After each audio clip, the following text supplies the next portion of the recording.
The question posed by Iman from Afghanistan is that at what age does it become fard for a person to offer salah? Is it the age of puberty or the age of 10? Correct age at which the salah becomes fard is at the age of puberty. And the age of puberty differs between different people, between different sex, whether it's male or female, whether you're coming from a cold country or a hot country, whether you're living in India or Afghanistan or USA, it differs. If you're a girl, the right age is at puberty, when you start having menstrual cycle.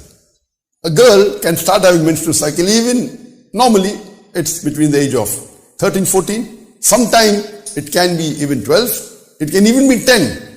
I, being a doctor, am aware that girls even at the age of 9, they start the menstrual cycle. So the day a girl starts having menstrual cycle is the day she reaches puberty, and from that time it becomes fard on her to offer salah. And for a boy also. So the average age may be 13, 14, sometimes it can delay to the age of 15. And since you said that you reach puberty at the age of 14, so that from that time salah becomes fard for you. If you're a boy, but naturally from the time you start having pubic hair and the signs of puberty comes, that's the time when salah becomes fard. And for a boy also it's similar. It may be the age of 14, can be 15, can be 13. It varies between individuals. So as far as you are concerned, since you said that you reach the age of puberty at the age of 14, then your salah becomes fard from the age of 14. And you said that now you are age of 15. So you missed your fard salah for 1 year, not 5 years. Regarding a question that should you cover up, or should you catch up, or should you make up for the fard salah that you have missed for the past 1 year, or should you just repent? There are two opinions for this. There's one opinion which says that you should make up for it, and as many times as you offer your fard or zohar or asar or maghrib or isha, at the same time you keep on offering an additional for the time that you have missed. This is one opinion, but the more correct opinion is that if you have missed the salah intentionally and purposefully, there is no expiation.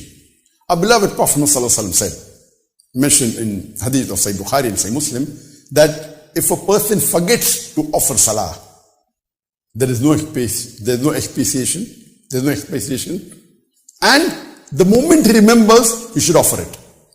Another narration says that if a person sleeps and doesn't offer salah, the moment he wakes up, the moment he remembers, he should offer. There is no expiation for that.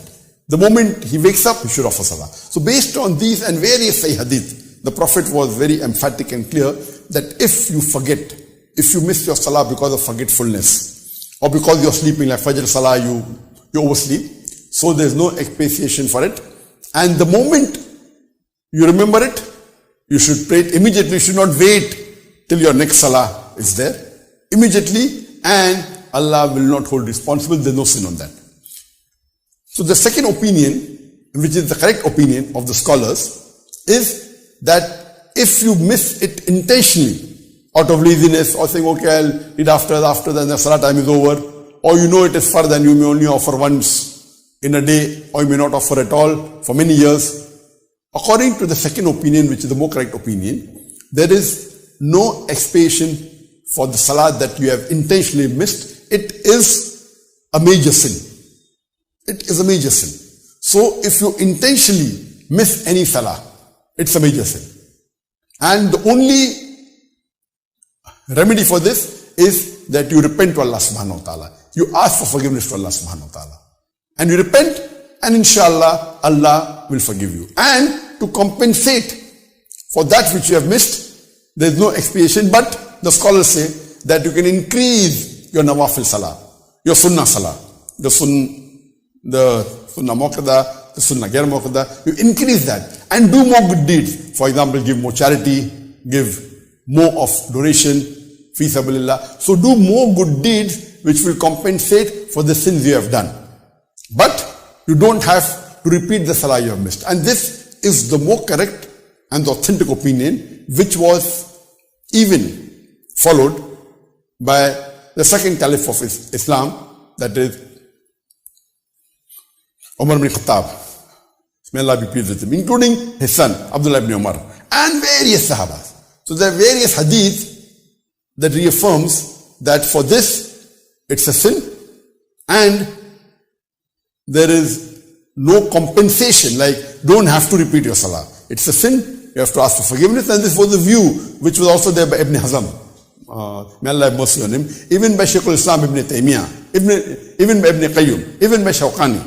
All these scholars, even by contemporary scholars, whether it be Sheikh bin Baz, Sheikh Uthaymeen, Sheikh Nasir al-Albani, all of them say that if you miss your salah intentionally, then you don't have to repeat it, you have to ask for forgiveness and do more good deeds, whether charity, more of nawafil salah, more of the sunnah salah. And this is the correct opinion. Even those people who say that you have to read, they don't say that once you read, it is like, if you have forgotten, and if you offer your salah immediately when you remember, there's no sin. They don't say that if you have missed and if you offer salah, there's no sin. They say that it's a major sin. But if you read, then your sin becomes less. But the more correct opinion is what I gave earlier, that you don't have to repeat it. Because imagine, suppose you realize at the age of 50 that I should offer salah. And the time that you had to offer salah was when you became an adult, when you reached puberty, maybe at the age of 14. So now you say, for 36 years I did not offer salah. Now if I have to read for all the 36 years, will I live that long?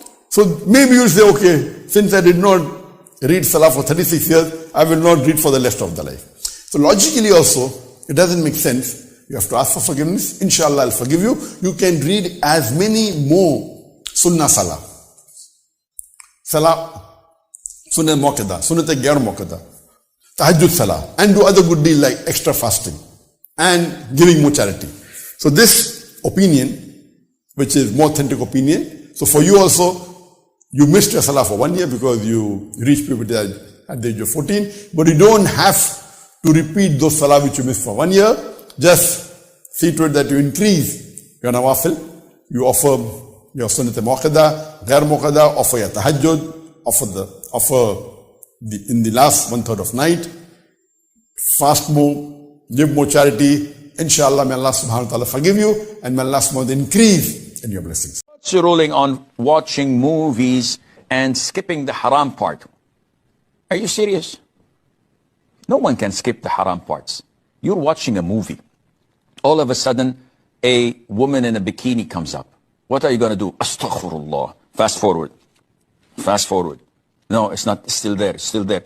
If I ask you, what's the measurements of that woman, you would given it to me. So you are actually watching sin. The music is there. And no matter how careful you are, no matter how a big sheikh or an imam you are, give it a couple of weeks and you will be as rotten as everybody else. This is how shaitan works. Shaitan doesn't come to me and say, why don't you fall in adultery? Why don't you have a relationship? You're crazy. But he will come to you with a video clip, with a short song, with some music in the background, until you let your guard down and think that this is, yeah, I'm a sheikh, I can watch these things. And then he raises the bar bit by bit by bit till the inevitable happens. Fear Allah Azza wa Jal. Watching movies is one of the closest ways to take you to hell.